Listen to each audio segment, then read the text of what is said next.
Assalamualaikum warahmatullahi wabarakatuh. Halo teman-teman, saya Keza Ramadan. Kali ini saya mau nyampein materi tentang permintaan, penawaran, dan keseimbangan pasar. Yang pertama tuh ada permintaan. Permintaan itu sejumlah barang atau jasa yang diminta pada harga tertentu dan pada waktu tertentu.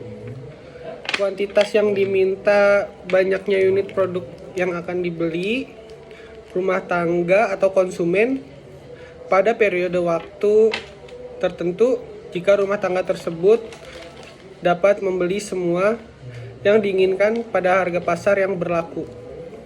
Nah, kalau kita mau menghitung fungsi permintaan itu, yang pertama rumusnya itu Q sama dengan A dikurang BP. Q itu sama dengan quantity atau jumlah yang diminta. P itu sama dengan price atau harga.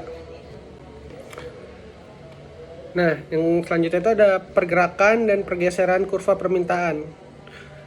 Pergerakan di sepanjang kurva permintaan yaitu perubahan kuantitas yang diminta yang dihasilkan dan perubahan harga. Pergerakan sepanjang kurva diakibatkan oleh faktor harga barang yang bersangkutan sehingga akan mempengaruhi kuantitas yang diminta.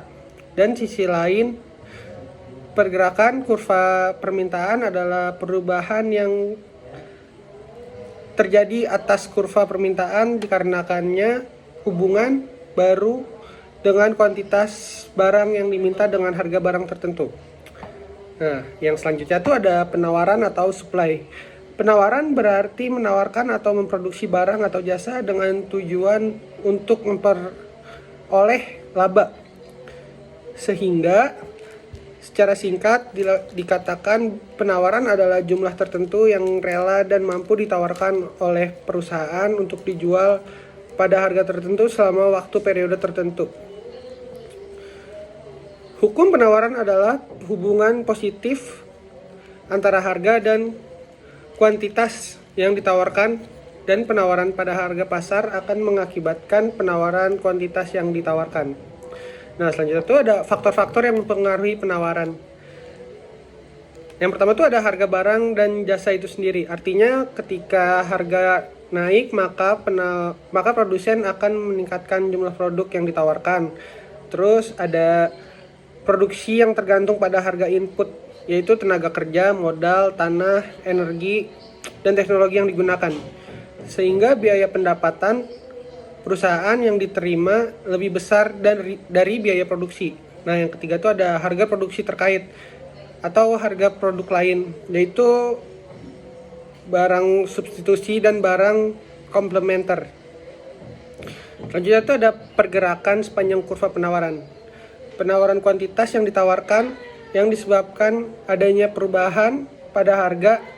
Jika harga naik, maka kuantitas yang ditawarkan meningkat, atau ceteris paribus. Begitu juga sebaliknya, ketika harga turun, maka kuantitas yang ditawarkan berkurang. Maka hubungan antara harga dan kuantitas itu adalah positif.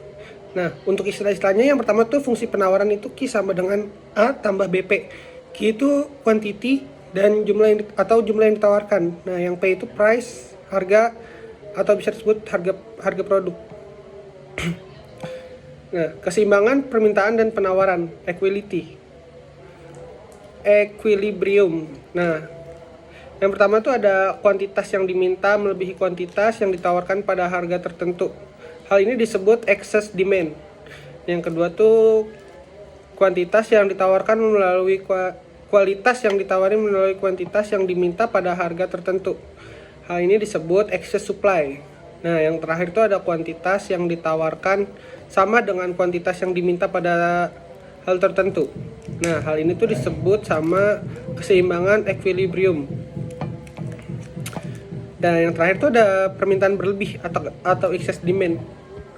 Permintaan berlebih adalah suatu kondisi di mana kuantitas yang diminta lebih besar daripada kuantitas yang ditawarkan. Nah, terus ada permintaan berlebih atau excess supply. Permintaan berlebih adalah suatu kondisi di mana kuantitas yang ditawarkan lebih besar daripada kuantitas yang diminta. keseimbangan permintaan dan penawaran secara matematis.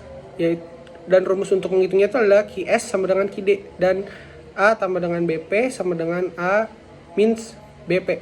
Nah, kurang lebih seperti itu penjabaran dari saya. Kurang lebihnya mohon maaf. Wassalamualaikum warahmatullahi wabarakatuh.